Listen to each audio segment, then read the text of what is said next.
The live TV, सच सबसे आगे।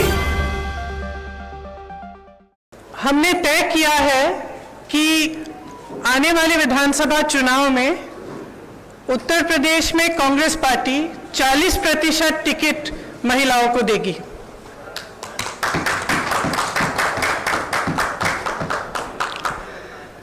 हमारी प्रतिज्ञा है कि महिलाएं उत्तर प्रदेश की राजनीति में पूरी तरह से भागीदार होंगी।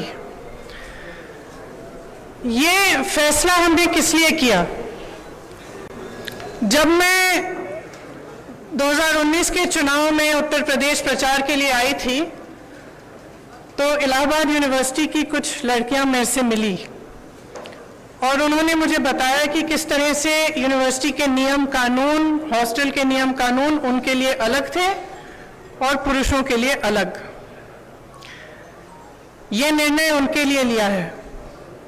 ये निर्णय मैंने उस महिला के लिए लिया है जिसने गंगा यात्रा के दौरान मेरी नाव को वापस तट पर बुला के कहा कि मेरे गांव में पाठशाला नहीं है, मैं अपने बच्चों को पढ़ाना चाहती हूँ।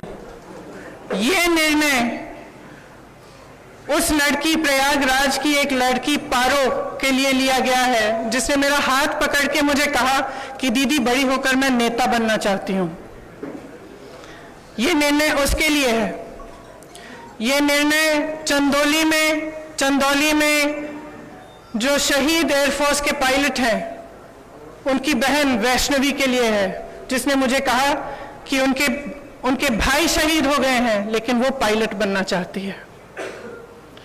ये निर्णय उन्नाव की उस लड़की के लिए है जिसको जलाया गया, मारा गया, उसकी भाभी के लिए है जो आज भी संघर्ष कर रही है उसका, और उसकी 9 साल की भाभी की बेटी के लिए है जिसको स्कूल में धमकाया गया था। यह निर्णय हाथरस की उस मां के लिए है जिसने मुझे गले लगाकर कहा कि उसको न्याय चाहिए, उसको न्याय नहीं मिल रहा है। यह निर्णय रमेश कश्यप की बेटी के लिए है, उसका नाम भी वैष्णवी है, जो बड़ी होकर डॉक्टर बनना चाहती है। लखीमपुर में एक लड़की मेरे से मिली, मैंने उससे पूछा क्या बनना चाहती हो बड़ी होकर? उसने कहा प्रधानमंत्री बनना चाहती हूँ। उसके लिए है ये निर्णय। ये निर्णय लखनऊ की एक बस्ती में लक्ष्मी वाल्मीकि के लिए है जो ITI पढ़ी है, BA की है, उसने कंप्यूटर कोर्स किया है, आज तक उसे नौकरी नहीं मिली है। ये निर्णय उसके लिए है। ये निर्णय सोनभद्र में उस महिला के लिए है जिसका नाम किस्मत है, जिसने अपने लोगों के लिए आवाज उठाई, संघर्ष किया और न्याय मांगा। ये निर्णय उत्तर प्रदेश की हर एक महिला के लिए है जो बदलाव चाहती है, जो न्याय चाहती है, जो एकता चाहती है, जो चाहती है कि आगे बढ़े उसका प्रदेश। मैं आप सबसे कहना चाहती हूँ, आप समाज सेविका हैं, आप अध्यापक हैं, आप एक नौजवान महिला हैं जो आप अपना भविष्य बनाना चाहती हैं, आप प्रेस में हैं, अगर आप बदलाव चाहती हैं तो इंतजार मत करिए। आपकी सुरक्षा कोई नहीं करने वाला।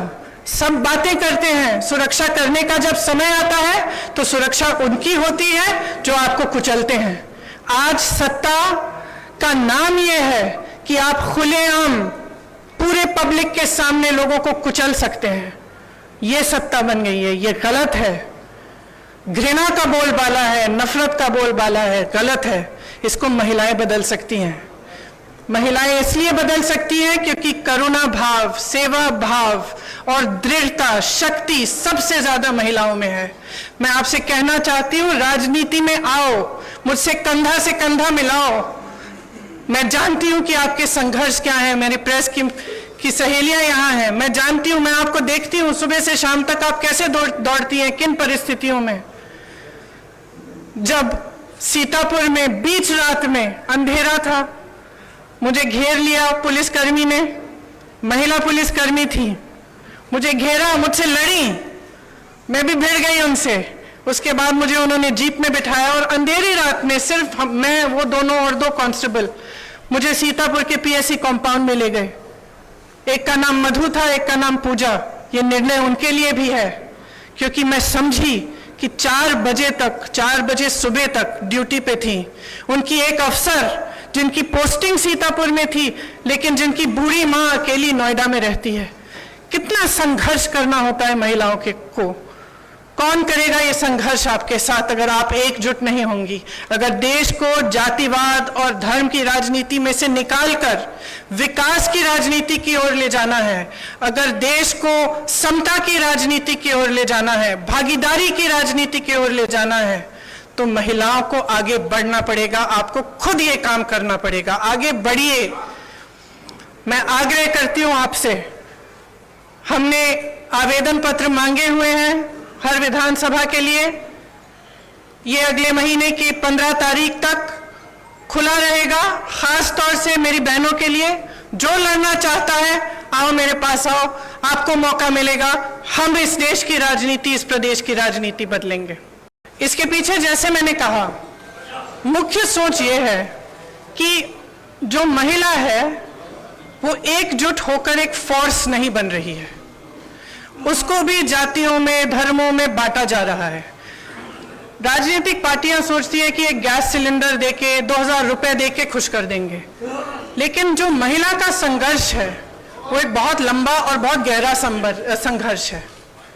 अगर हम समझेंगे नहीं कि हमें एकजुट होकर ये संघर्ष करना है, तब तक हमारे समाज में, हमारे देश में, हमारी राजनीति में बदलाव नहीं आ सकता है। तो सोच ये है कि हमें जाति से ऊपर उठकर, धर्म से ऊपर उठकर, जो प्रदेश है, देश है, एक तरह से हम महिला हैं, वो सबसे बड़ी चीज है हमारे लिए। हम एक दूसरे के संघर्ष समझें। जब हम देखें कि एक महिला लड़ रही है, तो हमारे मन में ये नहीं आए कि अच्छा ये तो ऐसी महिला है या वैसी महिला है। हमारे मन में ये आए कि ये महिला है, मेरी बहन है, मुझे इसके साथ खड़ा होना चाहिए, मुझे इसके साथ लड़ना चाहिए। ये भावना है इसके पीछे। 33% रिजर्वेशन की चर्चा होती है, आधी आबादी है तो 50% हो सकता था, 40 क्यों? और एक सप्लीमेंट्री में ये भी पूछना चाहता हूं कि वो सवाल आ गया कि राष्ट्रीय स्तर पर ये होगा या नहीं। जनरली हम देखते हैं कि महिलाओं की भागीदारी के नाम पर नेता अपनी पत्नियों को, अपने परिवार की महिलाओं को आगे कर देते हैं। तो ये ना हो, इसके लिए आपने सोचा है, क्या कदम उठाएंगे? Thank you. देखिए, आपने दो सवाल किए। सबसे पहले 40 क्यों नहीं? क्यों नहीं? शुरुआत है, 40 से शुरू करेंगे। अब मैंने कहा अगर मेरा बस चलता तो 50 होता, तो लेकिन सबकी सहमति के साथ 40 तय किया है। अगले चुनाव में 50 भी हो सकता है। सबसे पहला ये। दूसरा, देखिए, ये सच है कि कई बार लोग अपनी पत्नियों को, बेटियों को चुनाव लड़वा लेते हैं, लेकिन इसमें कोई इतनी बड़ी बुराई नहीं है। लड़ लेती हैं, उसके बाद सक्षम हो जाती हैं। मुझे याद है, एक अमेठी में एक प्रधान थे, उन्होंने अपनी बीवी को लड़ाया। कुछ साल बाद मेरे पास आए, कहा कि आप संभालिए, मुझसे तो नहीं संभलती है, सारे निर्णय ले रही है। तो मैंने कहा आप क्यों रो रहे हो? तो ये तो देखिए, ये प्रोसेस होता है, एक शुरुआत होती है इस प्रोसेस की, और आस्ते आस्ते सक्षमता मिलती है। तो इसमें मुझे तो कोई बुराई नहीं लगती। द लाइव टीवी, सच सबसे आगे।